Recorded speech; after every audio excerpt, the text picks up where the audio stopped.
Well, I'm going to be very sick, and so I was thinking it was a cancer, but then I found out it was AIDS.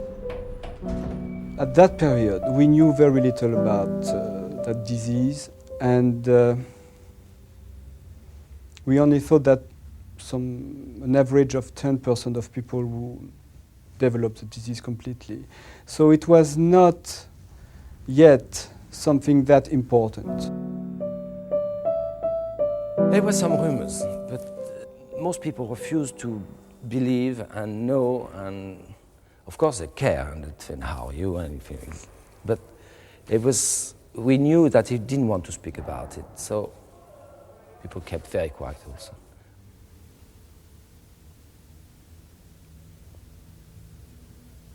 I can't explain. All right, the illness was there, the situation was there, but Rudolf didn't talk about it, therefore I don't feel I should talk about it. Do you understand what I mean?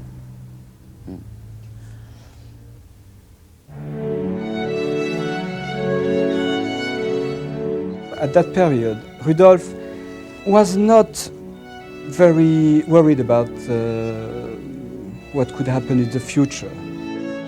He knew he had a problem that maybe will come someday, but he was strong enough to forget everything about that and concentrate on his work and on his creation.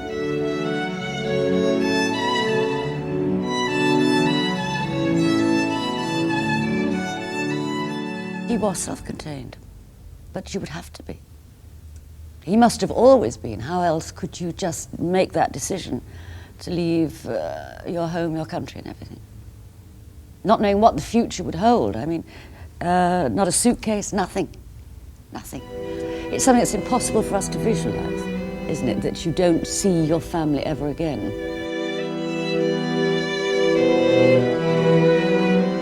Rudy, your mother in a very bad shape, and maybe she will not live long. I thought over and over the text of my letter because I didn't want to involve Rudy in some troubles here. It was for years and years and years trying to get there, and he was so very, very excited and also very frightened about the idea of going there and being trapped in a way and not be able to come back. When it was announced that the plane from Paris is landed and the passenger will go to the gates second, all cameramen rushed to that gate, and I was in suspicions. My goodness, I thought maybe they will wait for Rudolf. And I asked one of cameramen, "Whom are you waiting from?" And he asked me, "Rudolf Nureyev." Oh my goodness, what shall I do?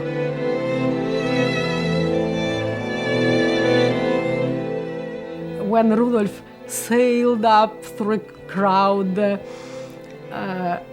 I could not go to him because there are a lot of men around him and everybody wants to take interview. And I jumped into the air and I cried, "Rudolf, I'm here!"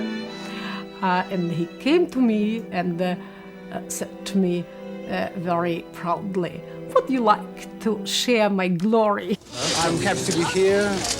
I'm happy that I will go and see my mother. How is she? And my sisters. Well, she's not very well. And that's as much as I can say. I have not seen him 28 years. And it was a very exciting moment. And I didn't know what to ask first. And I asked him, "Rudy, how life is? How are you?" And he said to me, "Oh, I'm okay. You see, I have all teeth in my mouth, and I don't use spectacles." And I said to him, "Rudy, the whole life passed." And he said to me, "Not whole life, but maybe the best part."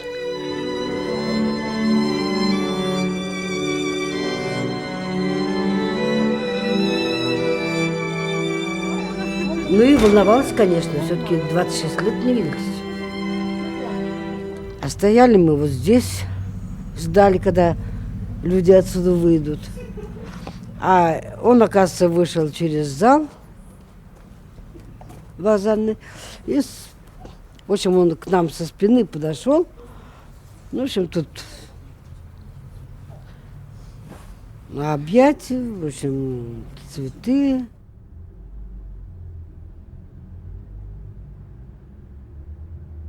Ну, когда я приехала к нему в гостиницу за ним, мы поехали в эту квартиру к маме.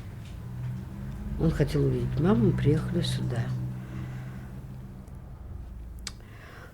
Но Рудольф расстроился, когда он увидел маму в таком состоянии.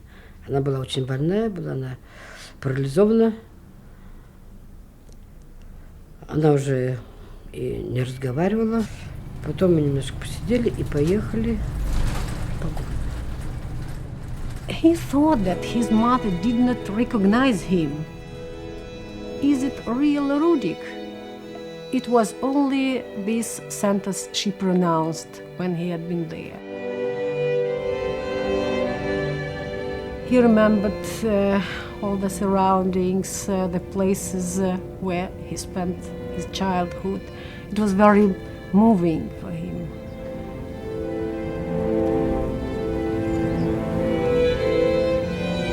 Maybe he felt ashamed a little bit because she lived a very hard life, and he was a beloved son. She adored him, and I was told that Rudi very often cried after the performance because he wanted his mother would see his glory.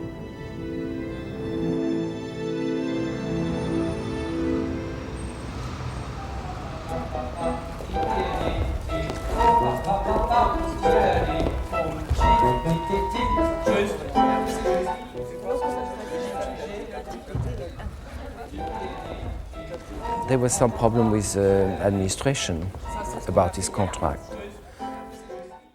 He was becoming very difficult himself because he was getting very ill. And not very ill, but he could not dance very well anymore. That he realized that. So that made him very sour somewhere. And the dancers also maybe were not too close to him. He thought they were not thankful enough for what he'd done for the company. So he was a bit upset with this.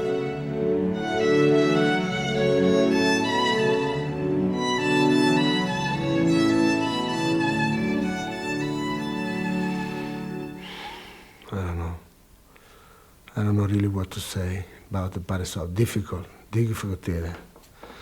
Very. And Rudolf sometimes was call me and say, I leaving.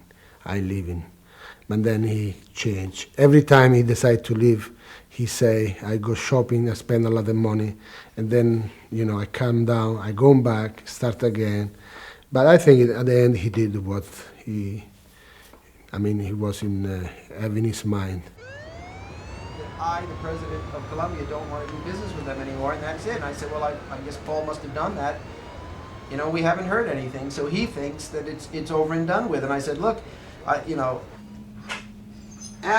Walter, we will do it. By the late 1980s, given the fact that I was not going to get a feature film for him and he would not give me the time for television, I said, what about theater? What about a play? What about a musical? And he said, well, I'd love to do something like Yul Brynner did. He said, I saw Brynner do The King and I. Why couldn't I do that? And I said, well, why not indeed?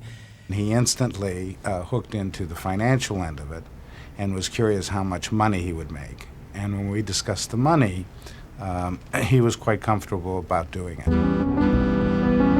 I went out to the airport to get him to sign the contract, and for some reason he didn't want to sign the contract. And I got him to sign. And he looked at me and he said, he handed me my pen back and he said, you son of a bitch, he said, you're making me sign this